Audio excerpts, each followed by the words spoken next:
Naomba unisomee Yohana alionyeshwa nini?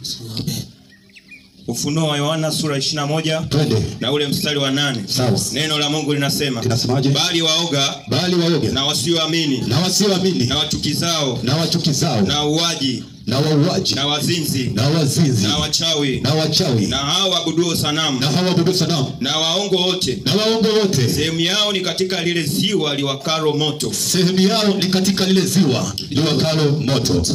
Hii sio habari njema sana. Hebu malizia. Hii ndiyo mauti ya pili. Watu wengi wanasubiri kuja kwa Yesu. Wengine wametoa mpaka maneno ya mizaa. Wanasema umekuwa kama Yesu alisema atarudi, mbona hajarudi? Alafu huyo mtu anayeongea hivyo maisha yake ni machafu. Hajui kwamba yeye ndiye anamchelewesha Yesu Kristo. Kuja kusema mpe Yesu maisha ili akusaidie. Mtumishi wa Mungu huyu alipokuwa katika kile kisiwa cha Patmo, ndipo akafunuliwa maneno hayo ya kwamba wako watu waoga. Kuna watu ni waoga kumpa Yesu maisha. Wanaogopa pengine mume wake ataleta tabu. Wanaogopa pengine nitaonekanaje. Wengine wanaona nina cheo kikubwa, nitaonekanaje. Kwa Yesu hakuna cheo.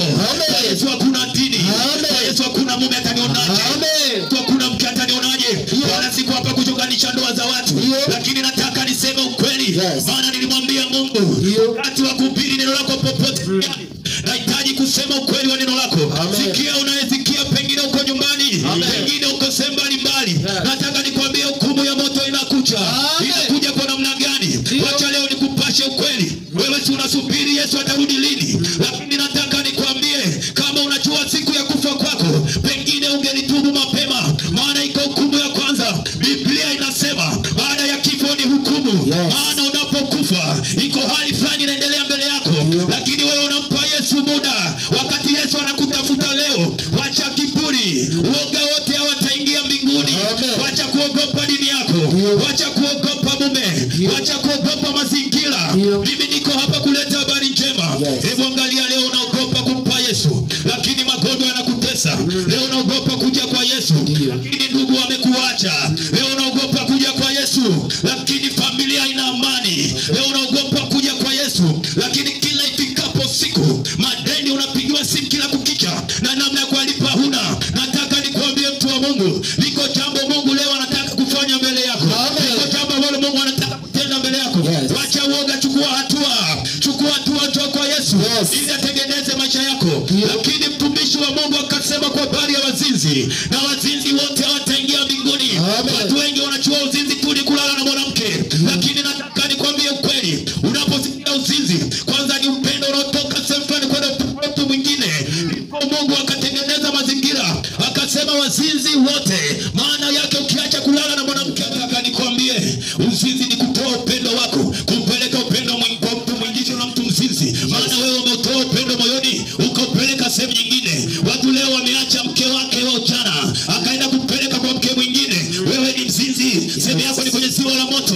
Mama yangu, pengine umelia kwa muda, lakini nataka nikwambie atakayesaidia hilo ni Mungu peke yake. Ni Yesu ambaye leo hii pengine unaweza ukamkataa, lakini Biblia imesema kwa habari ya wauaji, wewe ni muuaji ambaye neno la Mungu leo linakuja hai mbele zako, alafu unalikanyaga, alafu unalikataa, unafananishwa na mtu muuaji. Biblia inasema anayeua kwa upanga na yatauawa kwa upanga. Nasema epuka hukumu ijayo.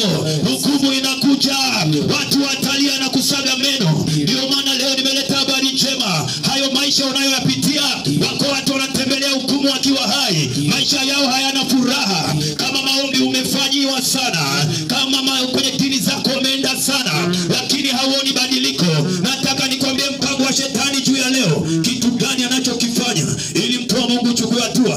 Wako watu ambao Mungu anawaokoa, lakini shetani anasimama kwa miguu miwili. Shetani kitu anachopigana nacho ni wewe kuingia katika ule ufalme wa mbinguni. Ndio. Bwana asifiwe. Amen. Shetani kitu anachopigana nacho ni wewe kumuona Mungu. Shetani kitu anachopigana nacho ni wewe kuingia katika maisha ya furaha. Furaha umekuwa ukisikia kwa wenzako. Umekuwa na maisha ya historia ya kwamba kwenye ndugu zetu bwana wana pesa. Unatoa historia ya ndugu zako. Unasema bwana acha, nina dada yangu ana pesa hazifai. Lakini wewe unaishi maisha ya shida. Huyo dada yako umekuwa ukitoa historia yake, au kaka au nani, lakini wewe maisha yako ni adhabu. Hakuna hata siku moja amekusaidia. Unaishi kwenye maisha ya historia tu. Unasema hapo zamani nilikuwa niko hivi, nilikuwa nikilima ninavuna, nilikuwa nina pesa sana. Yaani zamani sana, lakini sasa hivi ghafla amebadilika. Sikia mtu wa Mungu, shetani katikati ya furaha anavuruga, katikati ya mafanikio anavuruga, katikati ya mipango mizuri anaharibu. Unapambana ukikaribia kufika lengo, mambo yanabadilika, yanaporomoka. Unaanza moja tena, unasema wacha nipambane. Nataka nikwambie mtu wa Mungu, hauwezi kujinua pasipo Mungu. Ndio maana Mungu leo anasema njoo. Haleluya. Yesu anakuita leo. Epuka hukumu ijayo. Epuka hukumu ijayo. Epuka hukumu ijayo. Wako watu wengine ambao Yesu alishafuta majina yao kwenye kitabu cha hukumu. Wako watu ambao walisikia sauti ya Injili wakaonja kwa Mungu. Nataka nikwambie, ukisha ingia katika ufalme wa Mungu, unapojaribu kutoka, hali yako inakuwa mbaya zaidi ya mwanzo. Ndio maana nakwambia, kama uliamua kuchukua hatua kwa Yesu, wewe simama, usirudi nyuma. Kulikuwa na mtu mmoja Mungu alishuka kumwokoa pale Sodoma na Gomora. Kulikuwa kunafanywa dhambi za kila namna. Wakati Mungu ameokoa wale watu, alikuwa anaitwa Lutu pamoja na mke wake.